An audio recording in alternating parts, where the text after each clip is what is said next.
1960లలో దక్షిణ భారతదేశం వెనుకబడినప్పుడు ఒకే నినాదం ఆకాశాన్ని కదిలించింది. అదే విశాఖ ఉక్కు, ఆంధ్రుల హక్కు. విద్యార్థులు తరగతి గదులు వదిలి రోడ్ల మీదకి వచ్చారు. రైతులు పొలాలకు వెళ్లడం మానేశారు. వ్యాపారులు షాపులు మూసివేశారు. ఈ పోరాటం కోసం 32 మంది తమ ప్రాణాలను అర్పించారు. కానీ నేడు ఆ రక్తంతో నిర్మించిన ఈ వారసత్వాన్ని ప్రైవేట్ కంపెనీలకు అమ్మేయడానికి ప్రయత్నాలు జరుగుతున్నాయి. అసలు ఈ స్టీల్ ప్లాంట్ ఎలా ప్రారంభమైంది, ఎందుకు ప్రైవేటీకరణ చేయాలనుకుంటున్నారో ఈ వీడియోలో క్లియర్గా తెలుసుకుందాం. 1960ల చివరిలో భారతదేశం వేగంగా పారిశ్రామీకరణ దిశగా వెళ్తుంది. అప్పటి వరకు ప్రధాన ఉక్కు పరిశ్రమలు కేవలం తూర్పు, పశ్చిమ, ఉత్తర భారతదేశాల్లో మాత్రమే ఉండేవి. దక్షిణ భారతదేశానికి పెద్ద ఉక్కు ప్లాంట్ అత్యవసరమైంది. ఆ సమయంలో ఆంధ్రప్రదేశ్ నాయకులు, ముఖ్యంగా దామోదరం సంజీవయ్య గారు, బ్రహ్మానందరెడ్డి గారు మరియు కేంద్ర మంత్రి డాక్టర్ కట్టా సుబ్బారెడ్డి గారు ఈ ప్రాజెక్టు ఆమోదం కోసం ప్రయత్నాలు చేశారు. 1966లో ఉక్కు ప్లాంట్ ఆలోచన మొదటిసారిగా చర్చకు వచ్చింది. ఆ సమయంలో కేంద్రం ఉక్కు గనుల శాఖ మంత్రిగా ఏపీకి చెందిన నీలం సంజీవరెడ్డి గారు ఉన్నారు. ఆయన 1965 జనవరి 27న British American steel workers for India consortium పేరుతో ఒక సాంకేతిక నిపుణుల బృందాన్ని నియమించడం జరిగింది.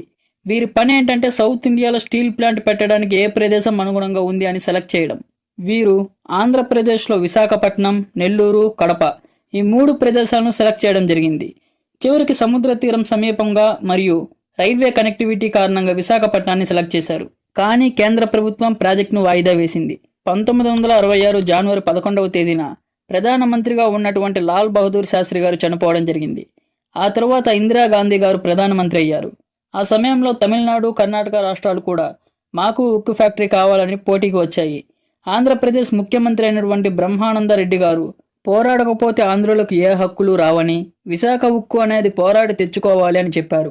1967లో పార్లమెంట్ ఎలక్షన్లు వచ్చాయి. ఆ సమయంలో కర్ణాటక, తమిళనాడు మాకే కావాలని కేంద్రంపై ఒత్తిడిని తెచ్చాయి.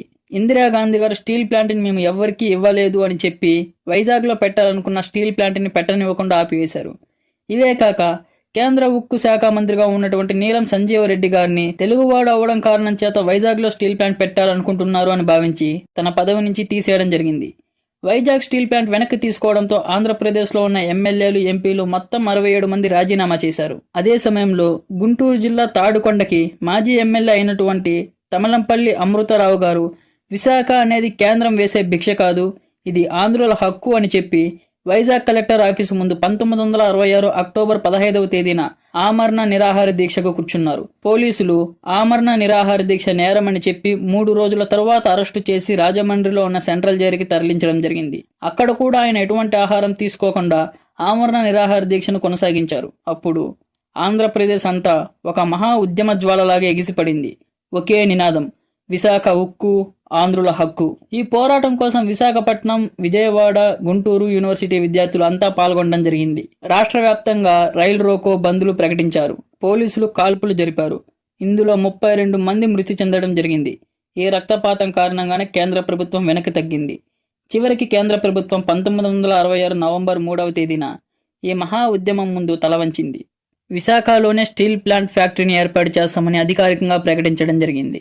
ఈ ప్రకటన వచ్చిన వెంటనే సీఎం బ్రహ్మానందరెడ్డి గారు వైజాగ్ కింగ్ జార్జ్ హాస్పిటల్లో చికిత్స పొందుతున్న తమలంపల్లి అమృతరావు గారితో దీక్షను నిలిపివేశారు. అప్పటికే ఆయన ఆరోగ్యం చాలా దెబ్బతినింది. 17వ తేదీ ఏప్రిల్ 1971న ప్రధానమంత్రి ఇందిరాగాంధీ గారు విశాఖ ఉక్కు ప్రాజెక్టుకు శంకుస్థాపన చేశారు. 1977లో మొదటి నిర్మాణ పనులు ప్రారంభించడం జరిగింది. సోవియట్ యూనియన్ సహకారంతో టెక్నికల్ డిజైన్లు వచ్చాయి. ఈ వైజాగ్ స్టీల్ ప్లాంట్ కోసం 62 గ్రామాలలో ఉన్న ప్రజలు, 16,000 మంది రైతులు 22,000 ఎకరాల భూమిని ఇచ్చారు. వీరికి గవర్నమెంట్ రీహాబిలేషన్ కార్డ్స్ ఇవ్వడం జరిగింది. ప్రతి కుటుంబానికి నగదుతో పాటు వైజాగ్ స్టీల్ ప్లాంట్లో కూడా జాబ్స్ ఇస్తామని కేంద్ర ప్రభుత్వం హామీ ఇచ్చింది. అయితే ఇప్పటికీ సగం మందికి కూడా నగదు ఇవ్వలేదు. భూమి ఇచ్చిన రైతులలో తీవ్ర అసంతృప్తి. ఇది మరొక సామాజిక పోరాటానికి కారణమైంది. నిర్మాణ పనులు వేగం పెంచడానికి 1982లో RINL ఏర్పాటు చేయడం జరిగింది. ఈ సంస్థ వైజాగ్ స్టీల్ ప్లాంట్ని పూర్తిస్థాయి ప్రభుత్వ ఉక్కు సంస్థగా రూపొందించింది. ఈ సమయంలో ప్రాజెక్టుకు భారీగా నిధులు అవసరమయ్యాయి. అప్పులు విదేశీ సహాయంతో తీసుకోవడం జరిగింది. దేశంలోని అత్యంత ఖరీదైన ఉక్కు ప్రాజెక్టుగా వైజాగ్ స్టీల్ ప్లాంట్ గుర్తింపు పొందింది. అనేక కష్టాల తరువాత 1992లో ఫస్ట్ ఫర్నేస్ పూర్తి స్థాయి ఉత్పత్తికి వచ్చింది. ఆర్ఐఎన్ఎల్ వైజాగ్ స్టీల్ ప్లాంట్ పూర్తి స్థాయి ఆపరేషన్లలోకి ప్రవేశించింది. కొత్తగా నిర్మించినటువంటి ఈ స్టీల్ ప్లాంట్ ఆర్థిక ఒత్తిళ్లకు గురైంది. అప్పులు పెరగడం మరియు ముడి సరఫరా, మార్కెట్ ధరలు స్థిరంగా లేకపోవడం వంటి సవాళ్లను ఎదుర్కొనింది. 2009లో ప్రధానమంత్రి అయినటువంటి డాక్టర్ మన్మోహన్ సింగ్ గారు వైజాగ్ స్టీల్ ప్లాంట్ విస్తరణ ప్రాజెక్టుగా ప్రారంభించాలని ప్రకటించారు. ఉత్పత్తి సామర్థ్యాన్ని 3.6 మిలియన్ టన్నుల నుంచి 6.3 మిలియన్ టన్నులకు పెంచే ఈ ప్రాజెక్ట్ భారత ఉక్కు పరిశ్రమలోనే అత్యంత ప్రతిష్టాత్మకమైన దశగా మారింది. కానీ భారీ పెట్టుబడులు మరియు బోర్వింగ్స్ వల్ల ఆర్థిక ఒత్తిడులు కొనసాగించారు. నవంబర్ 2010 ఆర్ఐఎన్ఎల్ వైజాగ్ స్టీల్ ప్లాంట్కు నవరత్న పబ్లిక్ సెక్టార్ స్థాయి గుర్తింపు లభించింది. 2012 జూన్ 13వ తేదీ రాత్రి 8:45 ప్రాంతంలో వైజాగ్ స్టీల్ ప్లాంట్లో కొత్తగా నిర్మించినటువంటి SMS-11 యూనిట్లో ఆక్సిజన్ ప్లాంట్లో ఒక ప్రమాదం జరిగింది. ప్లాంట్ విస్తరణ ప్రాజెక్టులో భాగంగా మొదటిసారి ట్రయల్ రన్ చేస్తూ ఉండగా ఆక్సిజన్ సరఫరా పైపుల్లో ప్రెజర్ ఎక్కువైంది. వాల్వ్స్ సరిగ్గా పనిచేయకపోవడంతో అకస్మాత్తుగా పెద్ద పేలుడు సంభవించింది. మంటలు క్షణాల్లో వ్యాపించి లోపల పనిచేస్తున్న సీనియర్ ఇంజనీర్లు, కాంట్రాక్ట్ ఉద్యోగులు బయటపడే లోపే చిక్కుకుపోయారు. ఈ ప్రమాదంలో 11 మంది అక్కడికక్కడే మృతి చెందగా 8 మందికి పైగా తీవ్ర గాయాలయ్యాయి. మరణించిన వారిలో డీజీఎం, సీనియర్ మేనేజర్లు, ఫ్లోర్ మ్యాన్లు కూడా ఉండటం దేశవ్యాప్తంగా పెద్ద చర్చనీయాంశమైంది. ఆక్సిజన్ పైపుల్లో ప్రెజర్ కంట్రోల్ సిస్టమ్ సరిగ్గా అమర్చలేదని, వాల్వ్స్ చెక్ చేయకుండానే ట్రయల్ రన్ ప్రారంభించారని బయటపడింది. ప్రభుత్వం ఫ్యాక్టరీ యాక్ట్ కింద విచారణ ఆదేశించింది. బాధిత కుటుంబాలకు పరిహారం ప్రకటించింది. 2015లో ప్లాంట్ ఉత్పత్తి సామర్థ్యాన్ని 6.3 మిలియన్ టన్నుల వరకు పెంచింది. హై క్వాలిటీ స్టీల్ ఇక్కడ తయారు చేయడం జరుగుతుంది. లాభాలలో ఉన్న స్టీల్ ఫ్యాక్టరీకి సొంత ఇనప ఖనిజం లేకపోవడం కారణంగా ఎన్ఎండిసి వంటి సంస్థల నుంచి ఆర్థిక ధరకు రా మెటీరియల్ కొనుగోలు చేయాల్సి వచ్చింది. రా మెటీరియల్ ధరలు పెరగడం, మార్కెట్లో ఉక్కు ధరలు పడిపోవడం వల్ల ప్లాంట్ భారీ నష్టంలోకి వెళ్ళింది.